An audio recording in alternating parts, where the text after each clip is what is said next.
الحمد للہ رب العالمین والصلاة والسلام على اشرف الانبیاء والمرسلین وعلى آلہ واصحابہ اجمعین وعلى من تبعهم بإحسان الى یوم الدین، اما بعد۔ ناظرین اکرام، پروگرام اسلام کے سائے میں آپ تمام حضرات کا استقبال ہے۔ آج کی ہماری گفتگو کا موضوع ہے پیارے نبی صلی اللہ علیہ وسلم کی پیاری دعائیں۔ ناظرین اکرام، گزشتہ دروس میں ہم نے پیارے نبی صلی اللہ علیہ وسلم کی بہت ہی جامع اور پیاری دعاؤں کو ہم نے سماعت کیا تھا۔ ناظرین اکرام، ویسے ہی چند دعائیں ہم آج کے درس میں بھی سیکھنے کی کوشش کریں گے۔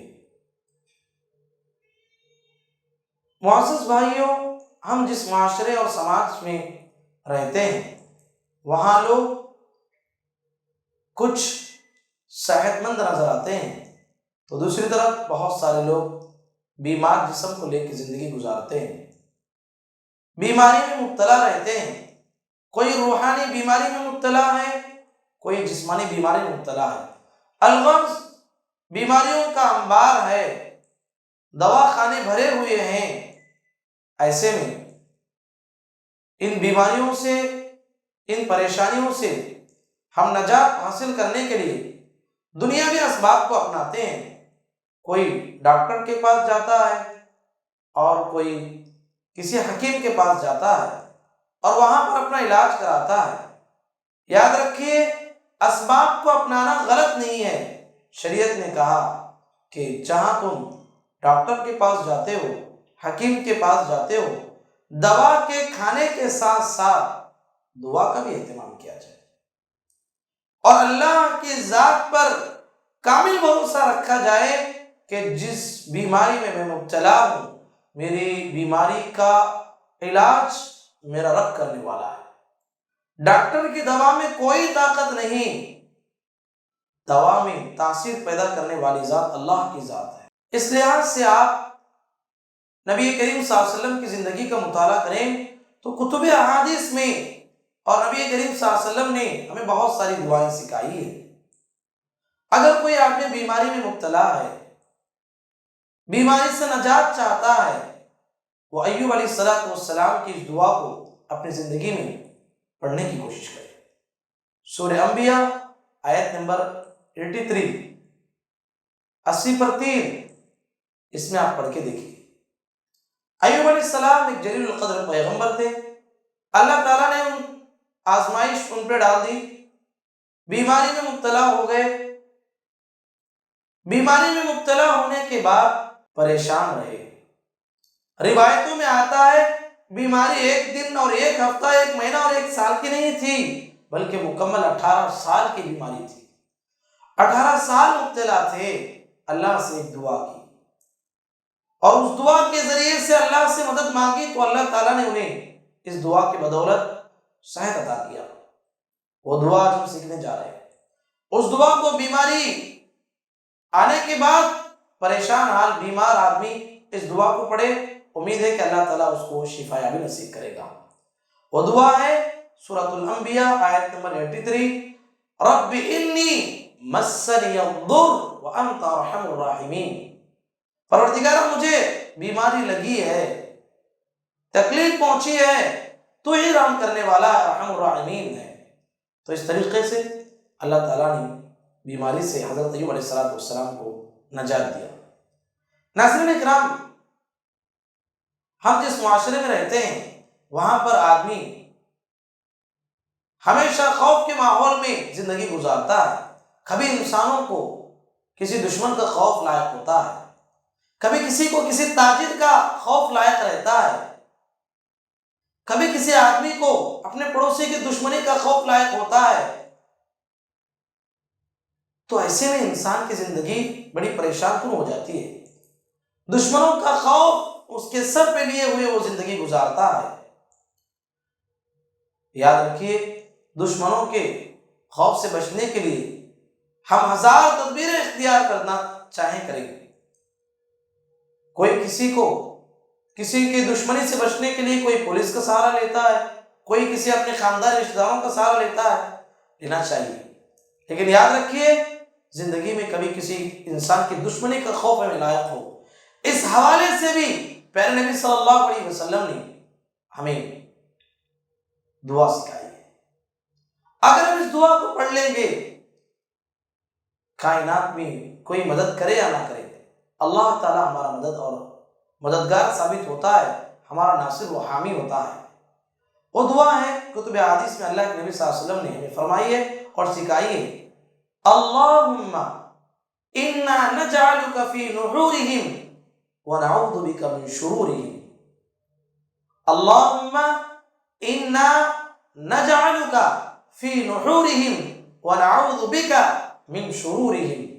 اے اللہ، ہم مدافعت کے لیے تجھے ان کے مقابلے میں کرتے ہیں اور ان کے شر سے تیری پناہ طلب کرتے ہیں، یعنی جو ہمارا دشمن ہے اس کے مقابلے میں جو ہے ہم تجھے رکھتے ہیں، ان کے شرارتوں سے، ان کے تکالیف سے ہم تمام کی حفاظت فرما۔ اس طریقے سے اللہ کے نبی صلی اللہ علیہ وسلم نے ہمیں دعا سکھائی ہے، یہ دعا بھی اپنی زندگی کا لازمی حصہ ہونا چاہیے۔ ناظرین اکرام، ہمارے معاشرے میں ہم دیکھتے ہیں، روزمرہ زندگی میں ہم دیکھتے ہیں اور محسوس کرتے ہیں، کبھی ہمارے جسم میں درد رہتا ہے، کبھی کسی کے ہاتھ میں درد رہتا ہے، کبھی کسی کے پیر میں درد رہتا ہے، کبھی کسی سر میں درد رہتا ہے، انسان پریشان ہوتا ہے، علاج کرا کرا کے تھک جاتا ہے۔ تو یاد رکھیے، ہمیں تو ظاہری اسباب کو اختیار کرتے ہوئے علاج کو کرانا چاہیے، لیکن نبی کریم صلی اللہ علیہ وسلم نے ہمیں تعلیم دی ہے، اگر کوئی آدمی کسی عضو میں درد محسوس کرتا ہے، شدید درد محسوس کرتا ہے، اس کا علاج پیارے نبی صلی اللہ علیہ وسلم نے کتب احادیث میں اس طریقے سے بتایا ہے۔ ایک صحابی آئے، اللہ کے نبی صلی اللہ علیہ وسلم سے کہا، اللہ کے نبی، میں اسلام لانے سے پہلے ہی سے ہی اپنے پیر میں بہت درد محسوس کرتا ہوں، اللہ کے نبی علاج بتائیے۔ علاج کرا کرا کے، دوائی کھا کھا کے میں تھک چکا ہوں، پر یہ مجھ سے درد کم نہیں ہو رہا ہے۔ پیارے نبی صلی اللہ علیہ وسلم نے انہیں اس جگہ ہاتھ رکھنے کی تعلیم دی ہے اور 3 مرتبے بسم اللہ بسم اللہ بسم اللہ پڑھنے کی تعلیم دی۔ جس جگہ آپ کو درد ہے وہاں پر ہاتھ رکھیں اور وہاں پر بسم اللہ بسم اللہ بسم اللہ پڑھیں، 3 مرتبے پڑھیں بسم اللہ۔ اس کے بعد اس دعا کو 7 مرتبے پڑھیں، اعوذ بعزت اللہ وقدرتہ من شر ما اجد وحاذر۔ کتنی بار دعا ہے؟ اللہ کے نام سے میں اللہ کی عزت و قدرت کے ساتھ پناہ مانگتا ہوں اس تکلیف کے شر سے جو میں محسوس کر رہا ہوں۔ انشاءاللہ اگر آپ پڑھیں گے آپ کو شفا ملے گی، یقین کے ساتھ پڑھیں گے۔ ہماری دعا یقین کی کیفیت میں ہونا چاہیے۔ وہ دعا بسم اللہ 3 بار پڑھیں، اعوذ بعزت اللہ وقدرتہ من شر ما اجد وهو حاضر، مکمل 7 مرتبے پڑھ کے پھونکیں۔ اللہ تعالیٰ سے امید ہے کہ اللہ تعالیٰ اس درد کو دور کرے گا۔ ناظرین اکرام، ایک اور دعا جو بڑا معنی خیز رکھتی ہے، معنی خیز دعا ہے، جامع دعا ہے، اس دعا کو بھی ہمیں زندگی میں پڑھتے رہنا چاہیے۔ دیکھیے، ایک دعا جو شب قدر میں ہم کثرت سے پڑھتے ہیں، عائشہ صدیقہ رضی اللہ عنہا فرماتی ہے کہ اللہ کے نبی، آپ نے کہا کہ وہ رات لیلۃ القدر خیر من الف شہر، 1000 مہینوں سے بہتر رات ہے۔ تو اے اللہ کے نبی، اگر اس رات کو میں پاؤں تو کیا پڑھوں؟ پیارے نبی صلی اللہ علیہ وسلم نے عائشہ صدیقہ رضی اللہ عنہا سے فرمایا، عائشہ اگر تم اس رات کو پاؤ تو یہ دعا پڑھو، اللہم انک عفو تحب العفو فاعف عنی۔ کتنی پیاری دعا ہے۔ اے اللہ، بے شک تو معاف کرنے والا ہے، تحب العفو، معافی کو پسند کرتا ہے، فاعف عنی، لہذا اے اللہ مجھے معاف فرما۔ دعا ہے اللہم انک عفو تحب العفو فاعف عنی، بہت پیاری دعا ہے۔ ناظرین اکرام، یہ اللہ کی عظیم صفت ہے کہ وہ عفو ہے، معاف کرتا ہے بندوں کو، معاف کرنے کو پسند کرتا ہے اور ہمیں معاف بھی کرتا ہے۔ لیکن ہم کیسے ہیں؟ ہماری صفت کیا ہے؟ ہم لڑائی ہو، جھگڑے ہو، زندگی میں ہم معاف نہیں کرتے۔ 10 سال بیت گئے، 20 سال بیت گئے، معاف کرنے کا ہمارے اندر جذبہ ہی نہیں ہے۔ تھوڑا غور کیجئے، لوگوں کو معاف کرنا یہ بہت بڑی نیکی ہے۔ اگر ہم لوگوں کو معاف نہیں کریں گے تو اللہ ہمیں کیسے معاف کرے گا؟ معاف کرنا پڑے گا۔ کبھی زندگی میں بے شمار لوگوں کو معاف کرنا پڑتا ہے، کبھی بیوی کو معاف کرنا پڑتا ہے، کبھی ماں کو معاف کرنا پڑتا ہے، کبھی باپ کو معاف کرنا پڑتا ہے، کبھی بہن کو معاف کرنا پڑتا ہے، کبھی بھائی کو معاف کرنا پڑتا ہے، کبھی پڑوسی کو معاف کرنا پڑتا ہے۔ زندگی میں جس کا بھی ہم سے سابقہ ہوتا ہے، ہر ایک کو ہمیں معاف کرنا پڑتا ہے۔ وَجَعَلْنَا بَعْضَكُمْ لِبَعْضٍ فِتْنَةً أَتَصْبِرُونَ وَكَانَ رَبُّكَ بَصِيرًا۔ زندگی میں ہمیں اللہ تعالیٰ ایک دوسرے کے مزاج کو الگ الگ رکھا ہے، اوپر نیچے ہو جاتا ہے، اونچ نیچ ہو جاتا ہے۔ معاف کرنا چاہیے، معاف کرنے کی صفت کو اپنی زندگی میں لانا چاہیے۔ ناظرین اکرام، ایک شبہ یہ بھی ہے کہ اللہم انک عفو تحب العفو فاعف عنی، یہ دعا صرف رمضان میں پڑھنا ہے کیا؟ رمضان کے طاق راتوں ہی میں پڑھنا ہے کیا؟ ہاں، رمضان کے طاق راتوں میں پڑھنا یہ دعا ہمیں سکھایا گیا ہے، لیکن کہیں یہ نہیں بتایا گیا کہ غیر رمضان میں پڑھنا ممنوع ہے، ایسا تو نہیں ہے۔ آپ کو غیر رمضان میں بھی بہت پیاری دعا ہے، اٹھتے بیٹھتے چلتے پھرتے کھاتے پیتے زندگی میں ہمیشہ اس دعا کو بھی اپنی زندگی کا لازمی حصہ بنا لینا چاہیے۔ ناظرین اکرام، زندگی میں یاد رکھیے، ہمیں حلال روزی بہت بڑی چیز ہوتی ہے۔ ہماری زندگی کی عبادتوں کا دار و مدار ہماری روزی پر ہے۔ قرآن مجید میں اللہ تعالیٰ نے فرمایا یا ایھا الرسل کلوا من الطیبات واعملوا الصالحات۔ نقطہ مفسر نے یہ بیان کیا کہ اللہ تعالیٰ نے پیغمبروں کو حکم دیا کلوا من الطیبات، پہلے اچھی چیزیں کھاؤ، اس کے بعد نیکی کرو۔ مطلب یہ ہے کہ ہماری نیکی کی قبولیت کا دار و مدار ہماری روزی پر ہے۔ اگر ہمارا لقمہ حرام کا ہے، ہمارا کھانا حرام کا ہے، پینا حرام کا ہے، پہننا حرام کا ہے، تو ہماری عبادتیں عند اللہ مردود ہوں گی۔ تو یاد رکھیے، ہمارا رزق حلال کا ہونا چاہیے۔ دنیا میں انسان جب علم حاصل کرتا ہے، علم بھی اگر وہ نافع علم حاصل کرے گا، دنیا و آخرت میں کامیاب ہو جائے گا۔ اللہ کی کائنات میں غور کرے گا، قرآن پڑھے گا، حدیث پڑھے گا، اس کی تشریحات پڑھے گا، اللہ کا خوف دل میں لائے گا، یہ علم نافع ہے، اس کی آخرت بن جائے گی۔ اور اگر دنیا میں نفع بخش علم چھوڑ کے انسان مضر علم کو حاصل کرتا ہے، نقصان دہ علم کو حاصل کرتا ہے، جادو کا علم ہے یا ایسی فحش کاری کا علم ہے، حاصل کرتا ہے اور اسی میں گر جاتا ہے، تو اس کی آخرت بھی برباد ہو جاتی ہے اور دنیا بھی برباد ہو جاتی ہے۔ تو اس لحاظ سے اللہ کے نبی صلی اللہ علیہ وسلم نے اس حوالے سے بھی ہم نے ایک بہت پیاری دعا سکھائی ہے اور جامع دعا ہے۔ پیارے نبی صلی اللہ علیہ وسلم ہر فجر کے بعد یہ دعا پڑھا کرتے تھے، اللہم انی اسألک علما نافعا ورزقا طیبا وعملا متقبلا۔ کتنی پیاری دعا ہے۔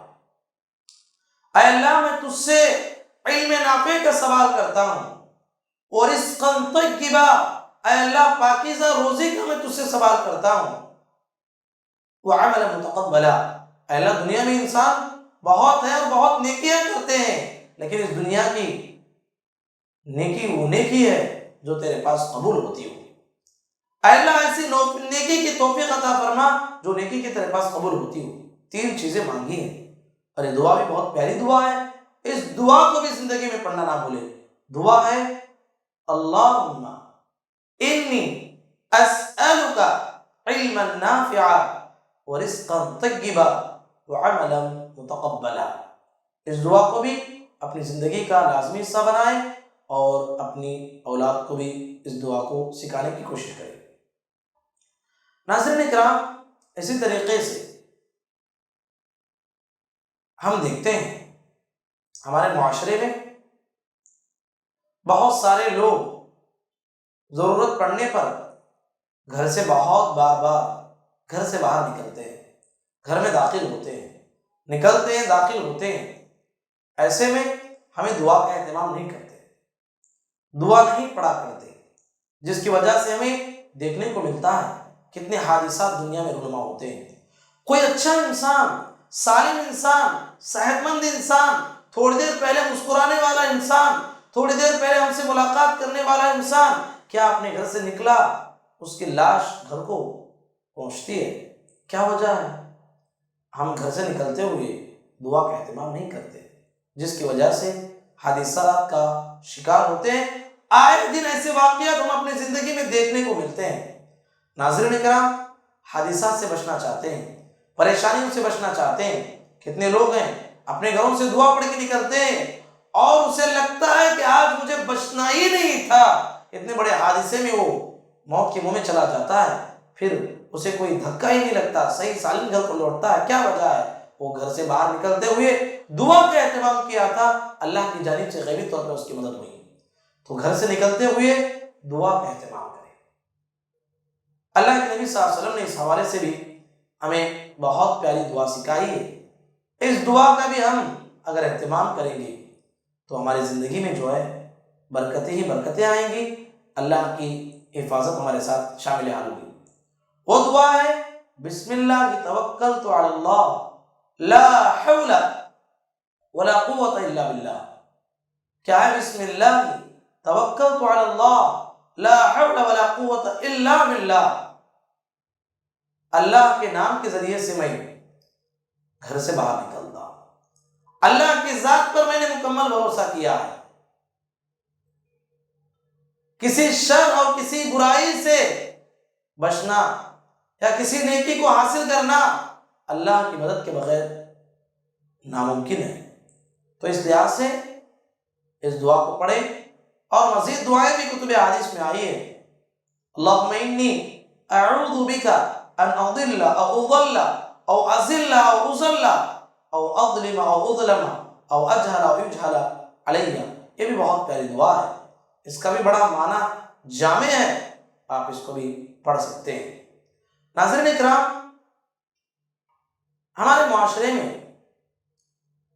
ہم دیکھتے ہیں آئے دن لوگ بیمار ہوتے ہیں، ہمارا کوئی رشتہ دار بیمار ہو جاتا ہے، ہمارا کوئی پڑوسی بیمار ہو جاتا ہے، ہمارا کوئی بھائی بیمار ہو جاتا ہے، ہماری کوئی بہن بیمار ہو جاتی ہے، ہمارے ماں باپ بیمار ہو جاتے ہیں۔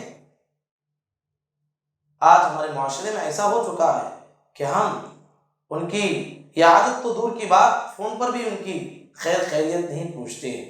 یہ ہماری سنگ دلی کی علامت ہے۔ یاد رکھیے، ایک مسلمان کا دوسرے مسلمان پر ایک عظیم حق یہ ہے کہ وَإِذَا مَرِضَ فَعُودُ، وہ بیمار پڑتا ہے تو اس کی عیادت کریں، عیادت کے آداب کا خیال کرتے ہوئے عیادت کریں، بیمار کے پاس جائیں، تسلی کے دو بول بولیں، اس کی مدد کریں جہاں تک ہو سکے۔ یہ بہت بڑی نیکی ہے۔ پیارے نبی صلی اللہ علیہ وسلم کہتے ہیں کہ آپ غور کیجئے، اگر کوئی انسان کسی بیمار کی عیادت کے لیے نکلتا ہے، وہ جنت کی کیاریوں میں سے کیاری میں چل رہا ہے۔ اور ایک روایت میں تو یہاں تک ہے، اگر کوئی آدمی صبح میں کسی بھائی کی عیادت کرتا ہے، صبح سے لے کر شام تک 70,000 فرشتے اس کے حق میں برکتوں کی اور رحمتوں کی اور اس کی مغفرت کی دعا کرتے رہتے ہیں۔ اور اگر وہ شام میں کسی بھائی کی عیادت کرتا ہے، صبح تک 70,000 فرشتے اس کے حق میں دعائیں خیر کرتے رہتے ہیں۔ کتنی بڑی نیکی ہے۔ ایسے میں جب ہم بیماروں کے پاس جاتے ہیں عیادت کرنے کے لیے، بہت سارے لوگوں کی یہ بہت بری عادت ہوتی ہے، مریضوں کے پاس بیٹھ کر ان کے سامنے ایسی ویسی باتیں کرتے ہیں جو ان کی پریشانی میں اور مزید اضافہ ہو جاتا ہے، کوئی اور حادثات کا ذکر کرتے ہیں۔ شریعت نے کہا غلط بات ہے، ایسا نہیں کرنا چاہیے۔ ان کے پاس جائیں اور انہیں دیکھیں اور انہیں تسلی کے دو بول بولیں، اور وہاں جانے کے بعد اس حوالے سے بھی پیارے نبی نے ایک مختصر جامع دعا میں سکھائی ہے، اس دعا کو آپ پڑھنے کی کوشش کریں۔ نبی کریم صلی اللہ علیہ وسلم نے ہمیں تعلیم دی ہے، بیمار کے پاس بیٹھو، جاؤ تو یہ دعا پڑھو، صحیح بخاری کی روایت ہے، لا بأس طہور انشاءاللہ، کتنی پیاری دعا ہے، کوئی حرج کی بات نہیں، یہ بیماری کچھ نہیں ہے، اللہ چاہا تو یہ بیماری سے تم کو بہت جلد آزاد کرے گا، بہت جلد تمہیں شفا دینے والا انشاءاللہ اللہ چاہے گا۔ تو اس لحاظ سے اگر ہم اس طریقے سے اس سے ملاقات کریں گے، تسلی کی دعا دیں گے، ہمارے لیے بہت بڑا اجر ہے، یہ بہت بڑی نیکی ہے۔ سعد بن وقاص رضی اللہ عنہ کہتے ہیں جب بھی میں بیمار پڑا اور بہت بڑی بیماری میں ایک مرتبہ مبتلا ہو گیا، پیارے نبی صلی اللہ علیہ وسلم آئے میرے پاس، تسلی کے دو بول بولے، اور میں خاص آدمی تھا آپ کا، پیارے نبی صلی اللہ علیہ وسلم نے اپنے ہاتھ کو ان کے سینے پر اور پیٹ پر پھیرا۔ وہ کہتے ہیں کہ پیارے نبی کی وفات کے بعد بھی کہ مجھے آج بھی محمد رسول اللہ صلی اللہ علیہ وسلم نے جو بیماری کے وقت تسلی کے جو دو بول بولے تھے آج بھی یاد ہے، اور پیارے نبی نے جو سینے پہ ہاتھ پھیرا تھا وہ ٹھنڈک اپنے کلیجے پہ میں آج بھی محسوس کرتا ہوں۔ بیماروں کے ساتھ ایسا سلوک ہمارا ہونا چاہیے، اور خصوصاً ان کے پاس جا کر یہ دعا پڑھیں، لا بأس طہور انشاءاللہ، لا بأس طہور انشاءاللہ، بہت پیاری دعا ہے، اس دعا کو بھی پڑھنا چاہیے۔ ناظرین اکرام، ہم دیکھتے ہیں ہمارے معاشرے میں سبحان اللہ اللہ کی جانب سے باران رحمت برستی ہے، بارش کا نزول ہوتا ہے، لوگ جو ہے بارش کا لطف لیتے ہیں، بارش کا لطف لیتے ہیں، کوئی باہر نکل جاتا ہے۔ یاد رکھیے شریعت نے ہمیں تعلیم دی ہے، جب بھی تم بارش کو دیکھتے ہو یہ نہ سمجھو کہ رحمت ہی کی بارش ہوگی، بلکہ بسا اوقات بارش نقصان دہ بھی ثابت ہوتی ہے۔ تبھی تو آپ نے دیکھا کبھی بارش حد سے زیادہ ہوتی ہے، سیلاب کی شکل اختیار کر جاتا ہے، پانی گھروں میں گھس جاتا ہے، پانی بستیاں کی بستیاں اجڑ جاتی ہیں، گاؤں کے گاؤں اجڑ جاتے ہیں، زندگیاں برباد ہو جاتی ہیں۔ آپ نے دیکھا ہوگا پانی جب حد سے زیادہ ہو جاتا ہے تو نقصان دہ ثابت ہوتا ہے۔ ایسے میں ایک مومن کیا کرتا ہے، جب بھی اس کی نظر بارش میں پڑتی ہے وہ چیختا نہیں، چلاتا نہیں، پہلے اللہ کو یاد کرتا ہے، اللہ کو یاد کرتا ہے، اور اس بارش کے ذریعے سے اللہ سے کہتا ہے اور دعا پڑھتا ہے بارش کو دیکھ کر۔ یہ دعا پڑھنا نہ بھولے، اللہم صیبا نافعا، اے اللہ یہ جو بارش کا نزول ہو رہا ہے، اے اللہ اس بارش کو تو نفع بخش بارش بنا دے، اللہم صیبا نافعا۔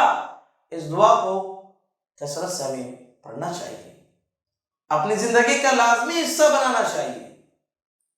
ناظرین اکرام، یہ دعا ہمارے معصوم بچوں کو ہمیں یاد کرانا ہے، ہمارے گھر کے سارے افراد کو یاد ہونا چاہیے، جب بھی بارش ہمیں نظر آئے ہم اس دعا کو پڑھنا چاہیے، اللہم صیبا نافعا۔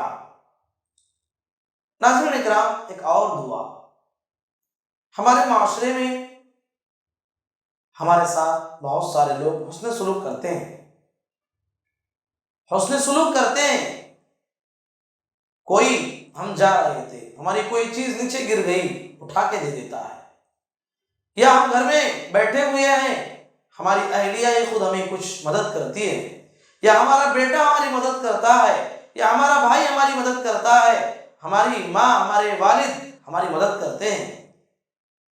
مدد کے لینے کے بعد، حسن سلوک کے پانے کے بعد، بہت سارے لوگ غیر اسلامی طریقے کو اپناتے ہوئے تھینکس کہتے ہیں، کوئی اور جملہ کہتے ہیں۔ شریعت نے ہمیں اس حوالے سے بھی پیاری دعا سکھائی ہے، جو بھی تمہارے ساتھ حسن سلوک کرے، تمہارے ساتھ احسان کرے، اس کو تمہیں کیا دعا دینا چاہیے؟ جزاک اللہ خیرا۔ کیا کہنا چاہیے؟ جزاک اللہ خیرا۔ اور اگر آگے بڑھ کے کہنا چاہتے جزاک اللہ خیرا واحسن الجزاء، اللہ تعالی آپ نے جو میری مدد کی ہے میں تو اس کا بدلہ دے نہیں سکتا، اس کا حقیقی بدلہ اللہ آپ کو بہتر انداز میں دے، واحسن الجزاء، بہترین بدلہ آپ کو عطا کرے۔ یہ ہمارے معاشرے میں ہمارے چھوٹے سے معصوم بچوں کو بھی دعا سکھانا چاہیے، بچے کو یہ دعا سکھانا چاہیے کہ کوئی اس کی مدد کرے تو اس کی زبان سے یہ جملہ نکلے، جزاک اللہ خیرا۔ کتنی اچھی بات ہے، خوش نصیب ہے وہ ماں باپ جو اپنے بچوں کی فکر کرتے ہیں، کوئی بھی ان کی مدد کرے جزاک اللہ خیرا، یہ کہلانے کی عادت ڈالنا چاہیے۔ ناظرین کرام، ایسی بہت ساری بے شمار دعائیں ہیں، ایسی بے شمار دعائیں ہیں جو نبی کریم صلی اللہ علیہ وسلم نے ہمیں سکھائی ہیں، تو آپ ہمارے ساتھ جڑے رہیے، انشاءاللہ ہم آپ کو پیارے نبی صلی اللہ علیہ وسلم کی پیاری دعائیں جو سندن ثابت ہیں آپ کے سامنے لانے کی کوشش کریں گے۔ اگلے حصے میں ہمارے ساتھ رہیے۔ اللہ تعالیٰ سے دعا ہے اللہ تعالیٰ کہنے والے اور سننے والوں کو، پروردگار ہم تمام کو نبی کریم صلی اللہ علیہ وسلم کی بتائے ہوئے اذکار کو ہمیں اپنی زندگی میں لانے اور پڑھنے کے توفیق نصیب فرما۔ اللہم آمین۔ وآخر دعوانا ان الحمد للہ رب العالمین۔